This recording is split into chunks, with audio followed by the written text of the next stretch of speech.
Hi everyone, I'm Alexis and welcome to Real Life. Today I'm very excited to introduce to you our very special guest for this episode. Not only is he a good friend of mine, he is also one of the budding entrepreneurs here in Cebu, Jojo Tiongko. Hello. Hi. Jo, nice to have you here at the show, huh? Hello, Lek. It's an honor, Lek, of course. Well, the honor is all ours. So, Jo, I know that, we've known each other since we were younger people. Yeah, we're young. Yeah, no? We're still young we're still now. young, but Okay. we were younger people back then, and everything that was in our minds were just party, party, party. Of course, partying is it. Yeah. It used to be it. It used to be it. Okay, but you know, now- back in college, pwede. Yeah, pwede. But now hardly. No, lisod na kayo. Lisod na kayo. Because I know that you have a lot of different businesses that you take care of nowadays. Yes. And one of my favorites is the San Jose Bake Shop. So, at what age did you know that you were really inclined to doing business rather than, being employed in a certain multinational company, for example? I actually grew up with a family of businessmen. Or, my grandfather, my father. So I grew up with them, and then I've seen them work all throughout. But I realized I was into selling or entrepreneurship or doing the business was when I was in college. I wanted to do a hobby. But then it was an expensive hobby. So What was it? I tried selling shoes. Wow. Okay. You've heard of those shoes before. Wait, where ka nag-college gani? University of San Carlos. I studied computer science. And then I wanted to do the hobby, and then it started as a, just a simple, airsoft. You've heard of airsoft. I play airsoft. So I started selling the shoe, and then some of my classmates became my business partners. So I started sharing my income. Okay. And then I gave them a brochure, and you start selling, and then they started selling. So they made money. I made money. I bought like 5 guns. So that's how I realized that this is what I wanted to do. I wanted to sell. Okay. And you were very good at it because, did anyone coach you? Like, oh, sige, you know what, why don't you, did your dad ever tell you, why don't you ask your classmates to help you sell your shoes? Or was this like an idea that you've learned on your own? I think more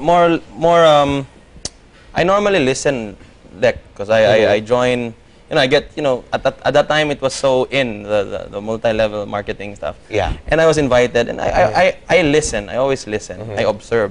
Did you ever, become part of any of those multi-level marketing I was part companies? of one, but I realized it wasn't for me. And then, but I learned, I always like to learn. So, that was college days. And then, I learned that, once you share what you earn, people would want to be part of it. Right. So that's the dynamic that I practiced with the shoe business, with that small shoe business. And then, after that, I learned, I realized. Okay, so what was the first ever business that you opened yourself right after college? Like, the unofficial, legit business? I just helped my dad, and then in the bakery. And then he trained me also. Of course, my dad trained me, and then the first legit business would be the Home Sweet Home Spa.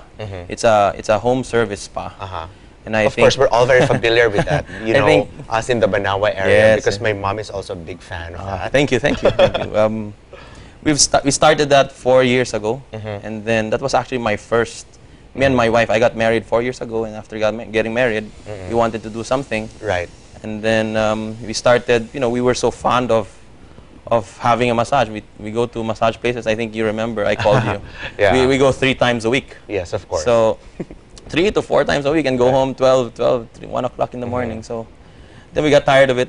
Maybe when we get married, we'll do something that's home-based. Right. So when we got married, we did the home service spa. That was 4 years ago. And now it's still, It's still surviving. It's still surviving. And a lot of people enjoy it because you enjoy the comforts of going to a spa right in your own home. Like right after getting a massage, you can just continue on with your sleep.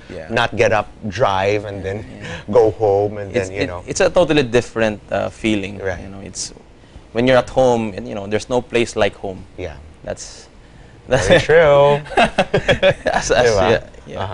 So yeah, we learned a lot with Home Sweet Home Spa.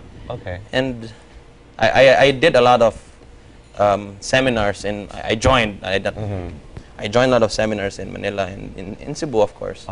Seminars on like Management, market research. That really does help, though. Oh, it does help. So trust me, it does help.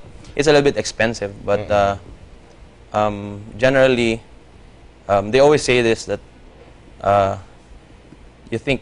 they always say it. The professors always says, you think education is expensive? Try ignorance.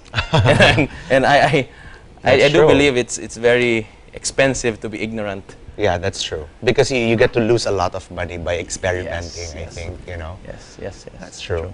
All right. So now I know that you are the general manager of San Jose Bake Shop, one of my favorite bake shops out there. Okay. The wheat pandesal. Yes, we have the wheat bread. And yeah, I think you were one of the first, bake shops to come out with a wheat pandesal. Pandesal being like the #1 bread of the Filipino community, and then incorporating it with the wheat, with the healthy. So right away we were, crazy about it. That's what we eat in the morning. We also, right now I'm trying to develop this, it's supposed to be a secret, but it's already out a little bit. It's a no sugar added bread. So no sugar added bread, wow. Which is really good. It's really for the, I call it health conscious Pinoys. So yeah, like myself. So you'll see more of it later. Okay, sounds good. Very exciting. All right, more on San Jose Bake Shop and Mr. Jojo Tiongko when we come back right here on Real Life. Stick around for that.